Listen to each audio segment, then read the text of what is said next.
দয়াল শ্রী শ্রী ঠাকুরের এতক্ষণ যারা নাম অমৃত সুধা পান করলেন, তাদের মানব জীবন শ্রেষ্ঠ জীবনের একমাত্র উদ্দেশ্য ঈশ্বর প্রাপ্তি। তা যেন এই জীবনেই সফল হয়, এই কাতর প্রার্থনা দয়ালের রাঙারাতুল চরণে। দ্বৈতবাদ এবং অদ্বৈতবাদ, এই দ্বৈতবাদ এবং অদ্বৈতবাদের মধ্যে পার্থক্য কোথায়? আধ্যাত্মিক চেতনা সম্পন্ন মানুষ, অমৃত পথ যাত্রী, তাদের প্রত্যেকের সেই জ্ঞান থাকা দরকার দ্বৈতবাদ কাকে বলে আর অদ্বৈতবাদ কাকে বলে। চৈতন্যদেবের দ্বৈতবাদ নয়, দ্বৈত ভাব। মূলত সকলের বাদই অদ্বৈতবাদ। এক ছাড়া দ্বিতীয় নেই, একে বলে অদ্বৈত। রামকৃষ্ণ ঠাকুর যেটা বলতেন যে অদ্বৈতবাদকে খুঁটে বেঁধে যা খুশি তাই করো, সব তিনিই সব তিনি। এ কথা যেন কখনো ভুলে না যায় মানুষ, তাহলে ঈশ্বর প্রাপ্তিতে দেরি হয় না। কারণ একের উপরে দাঁড়িয়ে আছে যা কিছুর, আদিতে এক ছাড়া দুই ছিল না, নেই। একেরই স্থূল সূক্ষ্ম কারণ, নানা স্তর অভিব্যক্তি আছে, কিন্তু ভক্তি তাকে লাভ করার সহজ পথ। ভক্তির মধ্যে দ্বৈত ভাব এসে পড়ে। ভক্ত নিজের সত্তা না হারিয়ে ভগবানকে ভজনা করে চলে। ভক্তির সঙ্গে আবার কর্ম এবং জ্ঞান অচ্ছেদ্যভাবে জড়িত, একেরই বিচিত্র প্রকাশ, সব সমন্বয় হয়েই আছে। তাই বৈদান্তিক ভাব অর্থাৎ বেদে বলা আছে, রেকর্ড অফ এক্সপিরিয়েন্স, জ্ঞান এবং অভিজ্ঞতার দলিল ঋষিরা লিখে লিখে রাখতেন। এরা হয়তো অ্যাচিভ করতেন, আয়ত্ত করার পথ কি সেটা অবলম্বন করেননি, সেইটি চৈতন্য মহাপ্রভু ধরিয়ে দিলেন। ভক্তি লাগেই, ভক্তিপথ সহজ পথ, সুষ্ঠু, যথাযথ। ভক্তির রাস্তা দিয়েই যেতে হবে, তার মধ্যে বৈশিষ্ট্য অনুযায়ী ঝোঁক থাকবে। অদ্বৈতবাদেও গুরু ভক্তির উপরে জোর দেওয়া হয়েছে, নাইলে এগোনো যাবে না। তাই আছে অদ্বৈতং ত্রিষু লোকেষু নাদ্বৈতং গুরুণা সহ, অর্থাৎ নির্বিকল্প সমাধিতে অদ্বৈতিক ভূমিতে সমাসীন হলে জ্ঞান জ্ঞেয় জ্ঞাতা লয় হয়, তখন মানুষ বোধ স্বরূপ হয়ে থাকে।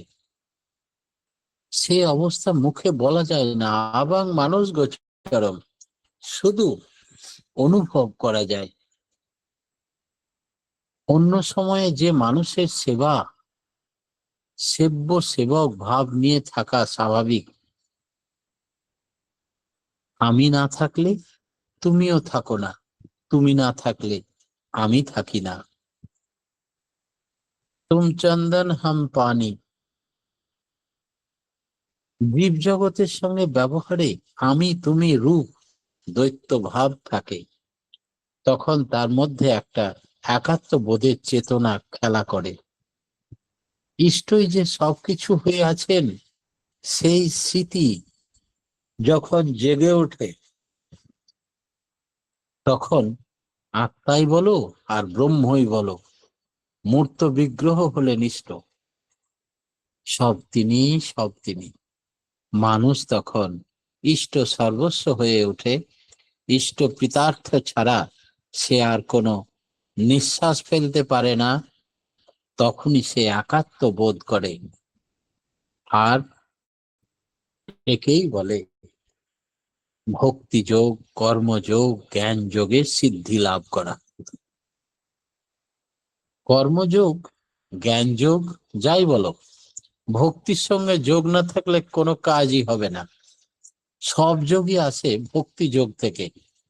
বহুনাং জন্মান্ততে জ্ঞানবান মাং প্রদত্ততে বাসুদেব সর্বমিতি স মহাত্মা দুর্লভ।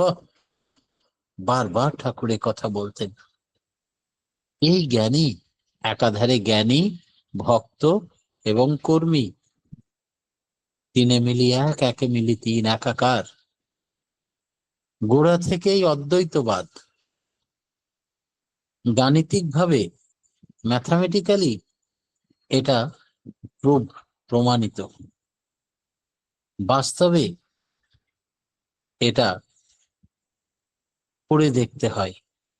শঙ্করাচার্যের গুরুর প্রতি টান ছিল অগাধ, কিন্তু তার প্রতিপাদ্য বিষয় ছিল পরমাত্মার সঙ্গে যোগাত্মা, জীবাত্মার মিলন। শ্রী চৈতন্যদেব বললেন, ভগবান চিৎ ঘন, জীব চিৎ কণ, এই দ্বৈত যেন অনন্ত। শ্রী শ্রী ঠাকুর বললেন, এটা দ্বৈতবাদ নয়, এটা দ্বৈত ভাব। দাবানলের মধ্যে যে আগুন, স্ফুলিঙ্গের ভেতর সেই আগুন, কিন্তু শক্তির তারতম্য আছে। অংশের ভিতর পূর্ণ থাকে, পূর্ণের মধ্যে অংশ থাকে, তবু অংশ পূর্ণের সঙ্গে গভীরতর মিলনের কামনা থাকে। পূর্ণ অংশকে খোঁজে, অংশ পূর্ণকে খোঁজে, এই নিয়েই তো সৃষ্টি লীলা। জীবাত্মা পরমাত্মা থেকে সৃষ্টি, আবার পরমাত্মাতেই মিলনের আকুতি। তাই যা আছে বিশ্ব ব্রহ্মাণ্ডে, আবার তাই আছে এই দেহ ভাণ্ডে। কি অপূর্ব লীলা! দ্বৈত ভাবটা থাকার দরুন বিপদটা কম আসে। তথাকথিত অদ্বৈতবাদীর মত অহংকে সচ্চিদানন্দ স্বরূপ ভাবে না, অহংকে তাতে কাবু করে রাখে। জীব নিত্য কৃষ্ণ দাস, যবে ভুলি গেলা, মায়া পিশাচি তার গলায় বেরিলা। এর অপূর্ব ব্যাখ্যা। এই ভুল থেকেই মানুষ আবদ্ধ হয়ে পড়ে, অফুরন্ত বিকাশ বন্ধ হয়ে যায়। সবকিছুর মূলে ওই এক এবং অদ্বিতীয় এক অহম বহুস্বামী। সৃষ্টির আদিতে তিনি স্বয়ং একথা বলছেন। অপরিবর্তনীয় সৎ বলতে যা, তা এক এবং অদ্বিতীয়ই। দৃশ্যমান জগৎ যা পরিবর্তনশীল, সৎ যা তা বহু হতে পারে, কিন্তু তার ভিত্তি হলো এক এবং অদ্বিতীয়। এটা উপলব্ধির বিষয়, সাধনার বিষয়, জ্ঞানের বিষয়। দৈত্যাদৈত্য বিবর্জিত অবস্থায় উপনীত হলে এটা বোধগম্য হয়। যে এটি একবার ঠিক মতো অনুভব করতে পেরেছে, সারা জীবন তার রেস থেকে যায়। আত্মবৎ সর্বভূতেষু, এমনতর একটা রকম লেগেই থাকে। সর্বভূতের হিত সাধনই আমার জীবনের একমাত্র উদ্দেশ্য, তার স্বভাব ধর্ম হয়ে দাঁড়ায়। সে প্রত্যক্ষ করে যে সৎনামই তার যা কিছুর স্বরূপ। সৎনাম ও সদ্গুরুতে নিষ্ঠার ভিতর দিয়ে এইভাবে কালে কালে যুগপৎ ব্রহ্মজ্ঞান, বৈশিষ্ট্য জ্ঞান ফুটে ওঠে। ওই যে বলা হয়, উষা নিশায় মন্ত্র সাধন, চলাফেরায় জপ, যথা সময় ইষ্ট নির্দেশ, মুক্ত করায় তপ। এই বাণীটা অত্যন্ত জব্বর জিনিস। অনুরাগের সঙ্গে নাম করলে পরমপিতার দয়ায় হাতে হাতে ফল পেতেই হবে। অনেকে শুনেছেন, এবার বাস্তবে নিজে করে দেখুন নামের কি গুণ। আপনাদের দেখেই যেন মানুষের ভেতরের চাপা ভাব ভক্তি ঠেলে বার হয়। কোনটা আগে, ভক্তি, কর্ম না জ্ঞান? ঠাকুর বললেন, যার যেমন ভাব তার তেমন লাভ। কিন্তু যে কোনো একটার সঙ্গেই তিনটেই থাকে, ঝোঁকের রকম ফের মাত্র। ধর্ম সোজা না কঠিন, কঠিন যেটা, সেটা হচ্ছে অজ্ঞানতা। বাঁচাটা যত সহজ, আবার বাড়াটাও তত সহজ। তাই নেচার মানে প্রকৃতি, প্রকৃতি মানে প্রকৃষ্ট রূপে করা, কঠিনটা সহজ করে নেওয়া।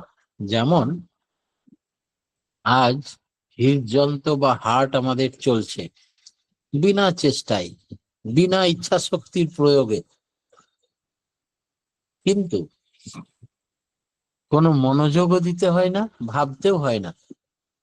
কিন্তু একদিন হয়তো মনোযোগ দেওয়া লাগবে, হার্ট অ্যাটাক হলো, তখন ইচ্ছা শক্তিযুক্ত চেষ্টায় তাকে আবার চালানো হলো। কখনো গোলমাল হলে বোঝা যাবে, সামান্যতেই যন্ত্রণা বোধ হবে। প্রকৃতির ভিতর দিয়ে জীবন পোষণে অবদান আমরা যা যা পেয়েছি, তা অক্ষুণ্ণ পুষ্ট করে তোলার জন্য সর্বতোভাবে যেসব বিধি মেনে চলা দরকার, সেগুলি মেনে চলা তাই ধর্মের অঙ্গ। অজ্ঞতাবশত আমরা যদি তার কোনোটাকে অবহেলা করি, তার ফল অনিবার্য আমাদেরকে ভুগতে হবে। তাই সর্বদর্শী ঋষির অনুশাসনবাদ মেনে চলতে হবে। আমরা জানি, যতটুকু দেখি, আমার আজকের যে খেয়াল চলন দূর অদূর ভবিষ্যতে তার কুফল বা সুফল সৃষ্টি করবে, সেটা আমার নজরে ধরা পড়বে এবং আমাকে ভুগতে হবে। হার্টকে চালাতে আমরা সুস্থ যারা, তারা তো কোনোদিন চেষ্টা করিনি। ভগবানের প্রচেষ্টায় ন্যাচারাল কারণে সেটা চলেছে। হয়তো তার পূর্বপুরুষকে করতে হয়েছিল। এই হ্যাবিট বা বংশ পরম্পরায় প্রতিফলিত অভ্যাস, প্রথা, বীজ সত্তার একত্রিত অংশ, একেই বলে সংস্কার। তাই আমরা যে সৎ স্বভাব দীক্ষা নেওয়ার পরে অ্যাডপ্ট করি, যা কিছু যুক্ত করেছি, দুবেলা প্রার্থনা, নাম, ধ্যান, উষা নিশায় যথাসময় ইষ্ট নির্দেশ, যা কিছু নিরামিষ খাওয়া, সস্তায়নী, এই সবই বংশ পরম্পরা করতে করতে সংস্কারে পরিণত হয়। মানুষ এক স্টেপ উন্নত লাভ করে। সাধারণ মানুষ অতি মানব, মহামানব, দেবমানব, এই করতে করতে স্টেপ বাই স্টেপ এগিয়ে যেতে পারে।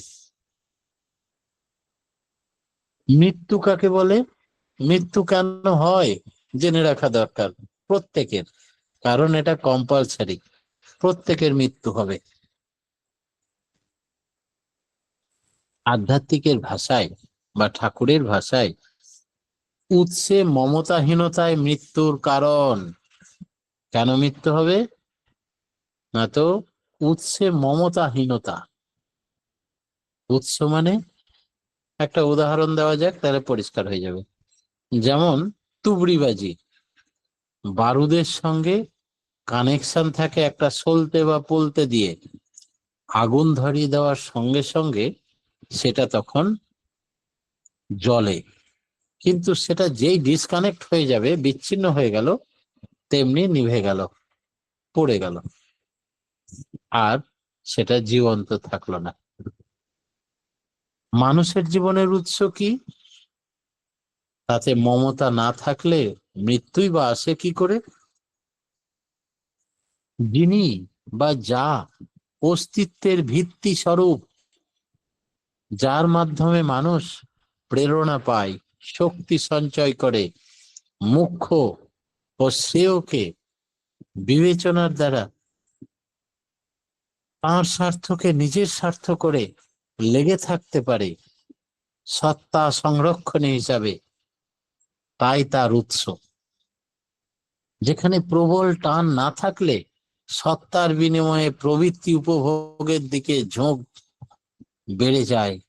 মানুষ মদ খায়, মেয়ে মানুষের দিকে ছোটে, টাকার জন্য ছোটে, নাম যশের জন্য পাগল, রসগোল্লার লোভে অস্থির, এমন ভাবে হয়তো রসগোল্লা খেলো যে তার ফলে সে গ্যাস, অম্বল, পেট ফেঁপে চোট হয়ে গেল, হার্ট, মারা গেল। উৎসে মমতা থাকলে অমন করে সে রসগোল্লা খেত না। বিধির বিধান মতো খেলে শরীর ঠিক থাকতো। কিন্তু নজর থাকে যাতে রসগোল্লা তাকে যেন সে খেয়ে না ফেলে, মদ যেন আমাকে খেয়ে না ফেলে, আমি প্রবৃত্তি যেন আমার উপরে আধিপত্য করতে না পারে। এই যে নিয়ন্ত্রণ ক্যাপাসিটি, আমি যদি মাথায় বিধিকে নিয়ে চলি, বিধানকে নিয়ে চলি, তবে তার নির্দেশের বাইরে আমি শিবিগ্রহের মন্দির ভেবে পূজা করি, শরীরটাকে সুস্থ এবং সহনপটু সদাচারে রাখিস তাকে, এই বাণীটা মাথায় যখন ঢুকবে, তখন আমি লোভের বশবর্তী হয়ে কিছু করে ফেলবো না। কাম, ক্রোধ, লোভ, মদ, মোহ, মাৎসর্য সকলেই আমার নিয়ন্ত্রণাধীন। এই হচ্ছে উৎসমুখী চলন। অথচ এর পিছনে প্রত্যক্ষ এবং পরোক্ষ অনেক কারণে সমবায় থাকে। উৎসে মমতা, উৎসকে মেনে চলা, উৎসকে মাস্টার গাইড হিসাবে নেওয়া, এটা সর্বতোমুখী হতে হবে। রামকৃষ্ণদেবও ক্যান্সার হয়েছিল এবং অল্প বয়সেই দেহ রক্ষা করেছিলেন। উৎসে মমতা থাকলেও এমনতর কিছু উপেক্ষিত হয়েছিল যাতে প্রাণ বিয়োগ হয়। সেই জন্যে যেটা মহারাজ শুরু করেছিলেন, সাধনার ফলে কিছু ক্ষমতা আমরা অর্জন করি। বিশেষ করে সদ্গুরু পুরুষোত্তমের সৎমন্ত্র ডাইরেক্ট পেয়ে সেই ক্ষমতা বলে যে কোনো ছোটখাটো রোগ, অসুখ, অসুবিধা, অশান্তির কথা বললেই ঈশ্বরের কাছে প্রার্থনা করে সেই রোগ নিরাময় করে দেওয়া যায়। এইভাবে রোগের সঞ্চার হয় এবং রামকৃষ্ণ ঠাকুর সেই রোগ নিজের দেহে নিয়েছিলেন, তাতে করে তাকে চলে যেতে হলো। তাই ঠাকুর বলছেন, উৎসে মমতা থাকলেও এগুলো ব্যতিক্রমী, যে ভক্তের আকুল প্রার্থনায় গিরিশ ঘোষের ক্যান্সার নিজের শরীরে নিয়ে তাকে নিরোগ করলেন আর নিজে চলে গেলেন। এগুলো এক্সেপশনাল। সাধারণ নিয়ম হচ্ছে উৎসে মমতাহীন মৃত্যুর কারণ।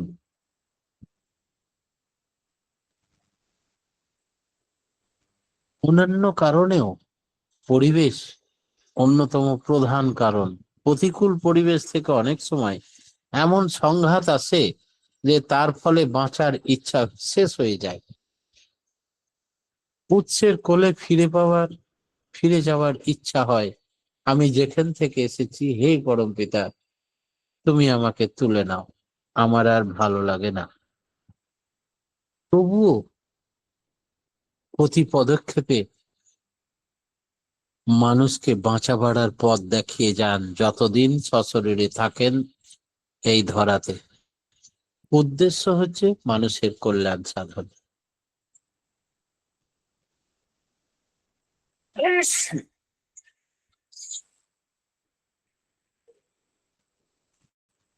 তাদের যা করণীয় তাতে তাই করতে হবে। মানুষের শরীর নিয়ে কেউ শরীর সর্বস্ব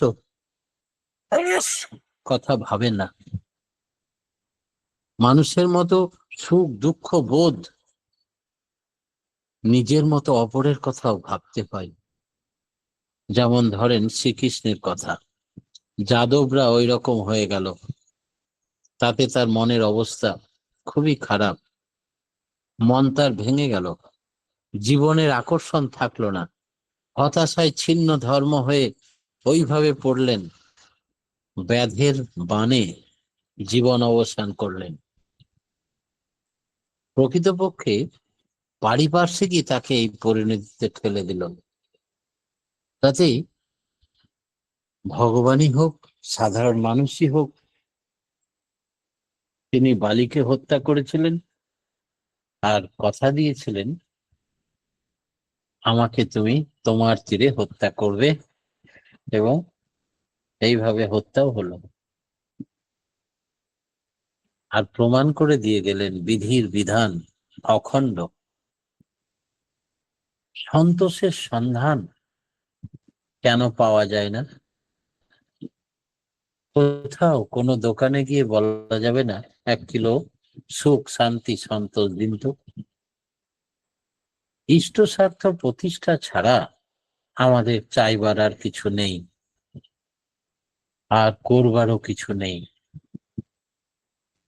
তাই সব অবস্থায় নাম পরায়ণ থেকে মন ও মাথা ঠান্ডা রেখে ভেবে দেখতে হয় এই অবস্থার মধ্যে ইষ্ট স্বার্থ প্রতিষ্ঠার জন্য কি করা যায়, আর সাধ্য মতো তাই করতে হয়। তখন প্রাণে প্রাণে বোধ করা যায় একমাত্র পরমপিতাই আসছেন আমাদের জীবনে নানাভাবে নানা রূপে। আত্মসমর্পণ তখন আপসে আপ এসে পড়ে। দুশ্চিন্তা এবং অশান্তি তখন আমাদের ত্রিসীমানায়ও ঘেঁষতে পারে না। মনকে শান্ত করে সাধনায় রত হলেই শান্তি। জীবনের উদ্দেশ্য ঈশ্বর প্রাপ্তি, তাই সফল হয়। সবকিছুর সমাধানের মূর্তি কে? অবিনেশ্বরবাদ, অর্থাৎ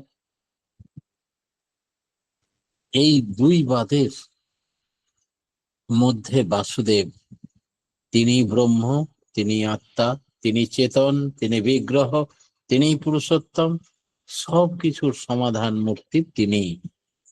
তাই আমরা যোগ পুরুষোত্তমকে সব সমস্যার সমাধানকারী শুধু বলি না, বলি ফুলফিলার the best creators of all, supreme god, supreme father.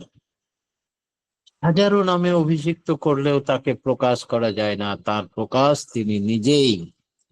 আর সাধনার মাধ্যমে তিনি আত্মপ্রকাশ করেন ভক্তের শরীরে সত্তারূপী। সব অনুভূতির পরাকাষ্ঠা কি? ভগবান শ্রীকৃষ্ণ গীতায় বলছেন বাসুদেব সর্বমিতি স মহাত্মা দুর্লভ। এই কথাটার উপরে এত জোর দেন কেন ঠাকুর? এটাতে মজা আছে, অর্থাৎ অনুভূতির শেষ কথা। এই স্তরে মানুষ যখন পৌঁছাতে পারে, কাউরির ফোড়া হয়েছে তাও বাসুদেবের ইচ্ছায়, তিনি সাপে কেটেছে তাও তার ইচ্ছা, ওঝা এসে ঝেড়ে এটাও তার ইচ্ছা। তাই তিনি সাপ হয়ে কাটে, তিনি ওঝা হয়ে ঝাড়েন। মহা ভাব সমাধি অবস্থায় ঠাকুর বলছেন এই পৃথিবীতে কেউ তোমার শত্রু নেই, কেউ তোমার মিত্র নেই, সব আমি, সব আমি।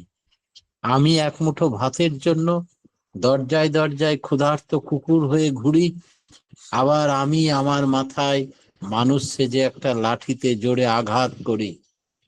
কর্মফল সৃষ্টি করো তোমরা, আমি তার ফল প্রদান করি। সব আমি, সব আমি।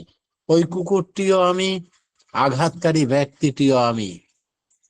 তোমাদের প্রবৃত্তি, রোগ, শোক, ঝোঁকা, কৃত কর্মফল, সঞ্চিত কর্মফল, প্রারব্ধ কর্মফল অনুযায়ী সেই কাজে তোমরা প্রবৃত্ত হও, আর তার উপযুক্ত শাস্তির বিধান হিসাবে আমি তোমাদের সেই শাস্তি দিয়ে থাকি কর্মফল হিসাবে। কি অপূর্ব কথা! আমরা সেই মূল চাবিকাঠিটা তিনি এবার খুলে দিলেন, বললেন তিজুরির চাবিকাঠি দিয়ে দিলাম, নিজের বীজ মন্ত্র উজাড় করে দিলাম। এই ধরাতে সর্বপ্রথম পুরুষোত্তম নিজের বীজ মন্ত্র আমাদের বললেন, সাধনার চরম শিখরের কথা বললেন, শ্রেষ্ঠ বীজ মন্ত্র দান করলেন, আর বললেন যার যেমন সাধনা, এক মুহূর্ত যেন ইষ্ট মূর্তি ভুলে না যায়, যেন হরিনাম সদা গায় রে, সংগ্রহ করে নাও। সাধনা অনুযায়ী মণিমাণিক্য সংগ্রহ করে নাও, এ অপূর্ব সুযোগ। শ্রেষ্ঠ জন্ম, শ্রেষ্ঠ গুরু, আর অফুরন্ত চাহিদা ঈশ্বরের সঙ্গে মিলনের, তিনটে থাকলেই ঈশ্বর প্রাপ্ত। পরম প্রেমময় পরম দয়াল শ্রী শ্রী ঠাকুরের রাঙার আতুল চরণে প্রত্যেকের এই জীবনে ঈশ্বর প্রাপ্তি হোক, চেতনা হোক, বিবেকের চেতন হোক, নিজেই নিজের মাস্টার প্রভু হয়ে নিজেকে নিজে শাসন করে ঈশ্বরের পথে যেন আমরা পৌঁছাতে পারি। সমস্ত রাগ, দুঃখ, অভিমান, আত্মপ্রতিষ্ঠা, অহংকার তুচ্ছ জ্ঞান করি। আমাদের একমাত্র টার্গেট শুধু তাকে পাওয়া। এই চেতনার উদয় হোক, এই বলে আমি আমার ক্ষুদ্র বক্তব্য এখানে শেষ করলাম। জয় গুরু। জয় গুরু দাদা।